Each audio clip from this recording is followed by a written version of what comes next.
Big Boss season 7 Bigg Boss എല്ലാവരോടും living റൂമിൽ വന്നിരിക്കാൻ പറയുന്നു. എല്ലാവരും വന്നിരുന്നതിന് ശേഷം ബിഗ് ബോസ് അനൗൺസ് ചെയ്യുന്നു, ഞാൻ നൂറയോട് പറഞ്ഞ ആ കാര്യം ഇവിടെ പറയട്ടെ എന്ന് ചോദിക്കുന്നു. അപ്പോൾ പറഞ്ഞു ബിഗ് ബോസ് പറഞ്ഞോളൂ എന്ന് പറയുന്നു.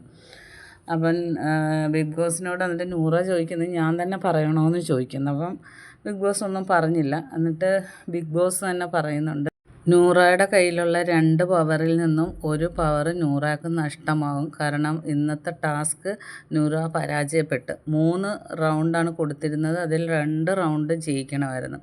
അത് ഇന്നത്തെ ഇതിൽ എങ്ങനെയെങ്കിലും ചെരുപ്പുണ്ടാക്കിയാൽ മതിയായിരുന്നു. എണ്ണത്തിനായിരുന്നു പ്രാധാന്യം. പക്ഷേ തൊഴിലാളികൾ നൂറയെ ചതിച്ച്.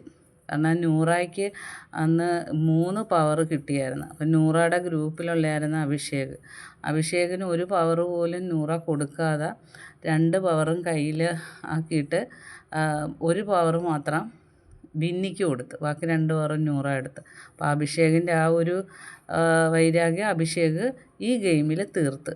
അങ്ങനെ നൂറാക്ക് ഏത് പവറാണ് നഷ്ടമാകുന്നതെന്ന് പറയാൻ പറ്റില്ല, അത് പറഞ്ഞിട്ടില്ല. പക്ഷെ നൂറയുടെ 1 പവർ, അങ്ങനെ അഹങ്കാരത്തിൽ നൂറയുടെ പവർ നഷ്ടമായിരിക്കുകയാണ്. ബാക്കി അപ്ഡേറ്റുമായിട്ട് വീണ്ടും കാണാം.